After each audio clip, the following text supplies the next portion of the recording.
بسم اللہ الرحمن الرحیم۔ دین و اسلام چینل کے ناظرین، السلام علیکم ورحمۃ اللہ وبرکاتہ۔ صحیح بخاری کی حدیث نمبر 371 ہے، نبی کریم صلی اللہ علیہ وسلم غزوہ خیبر میں تشریف لے گئے۔ ہم نے وہاں فجر کی نماز اندھیرے ہی میں پڑھی، پھر نبی کریم صلی اللہ علیہ وسلم سوار ہوئے، ابو طلحہ بھی سوار ہوئے، میں ابو طلحہ کے پیچھے بیٹھا ہوا تھا۔ نبی کریم صلی اللہ علیہ وسلم نے اپنی سواری کا رخ خیبر کی گلیوں کی طرف کر دیا۔ میرا گھٹنا نبی کریم صلی اللہ علیہ وسلم کی ران سے چھو جاتا تھا۔ پھر نبی کریم صلی اللہ علیہ وسلم نے اپنی ران سے تہمت کو ہٹایا، یہاں تک کہ میں نبی کریم صلی اللہ علیہ وسلم کی شفاف اور سفید رانوں کی سفیدی چمک دیکھنے لگا۔ جب خیبر کی بستی میں داخل ہوئے تو آپ صلی اللہ علیہ وسلم نے فرمایا کہ اللہ اکبر، خدا سب سے بڑا ہے، خیبر برباد ہو گیا۔ جب ہم کسی قوم کے آنگن میں اتر جائیں تو ڈرائے ہوئے لوگوں کی صبح منحوس ہو جاتی ہے۔ آپ نے یہ 3 مرتبہ فرمایا۔ اس نے کہا کہ خیبر کے یہودی لوگ اپنے کاموں کے لیے باہر نکلے ہوئے تھے۔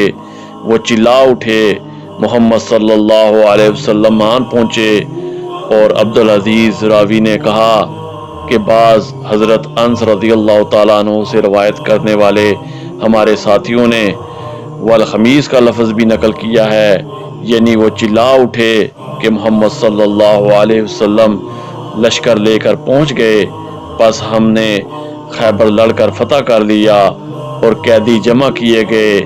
پھر وحیہ رضی اللہ تعالیٰ عنہ آئے اور عرض کی کہ یا رسول اللہ صلی اللہ علیہ وسلم، قیدیوں میں سے کوئی باندی مجھے عنایت کیجیے۔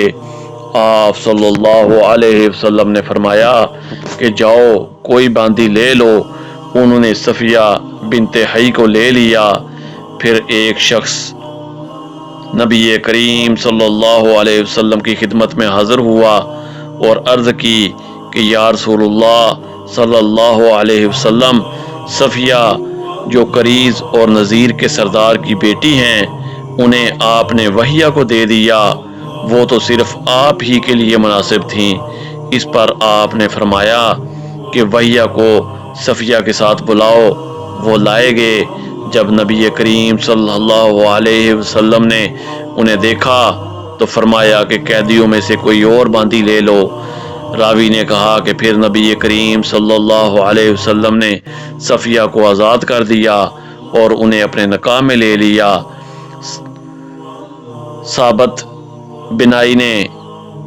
بنانی نے حضرت انس رضی اللہ تعالیٰ عنہ سے پوچھا کہ ابو حمزہ، ان کا مہر حضور صلی اللہ علیہ وسلم نے کیا رکھا تھا؟ حضرت انس رضی اللہ تعالیٰ عنہ نے فرمایا کہ خود انہی کی آزادی ان کا مہر تھا اور اسی پر آپ نے نکاح کیا۔ پھر راستے ہی میں ام سلیم رضی اللہ تعالیٰ عنہ حضرت انس رضی اللہ تعالیٰ عنہ کی والدہ نے انہیں دلہن بنایا اور نبی کریم صلی اللہ علیہ وسلم کے پاس رات کے وقت بھیجا۔ اب نبی کریم صلی اللہ علیہ وسلم دولہا تھے، اس لیے آپ نے فرمایا کہ جس کے پاس بھی کچھ کھانے کی چیز ہو تو وہ یہاں لائے۔ آپ نے ایک چمڑے کا دسترخوان بچھایا، بعض صحابہ کھجور لائے، بعض گھی۔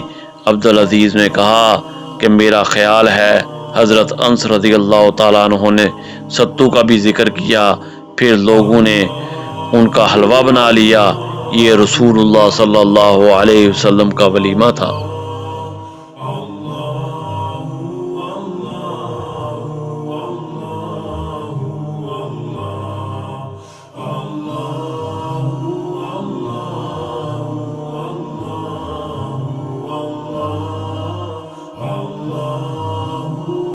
قرآن و حدیث کی تعلیمات کے لیے دین و اسلام چینل کو لائک اور سبسکرائب کریں۔ جزاک اللہ خیر۔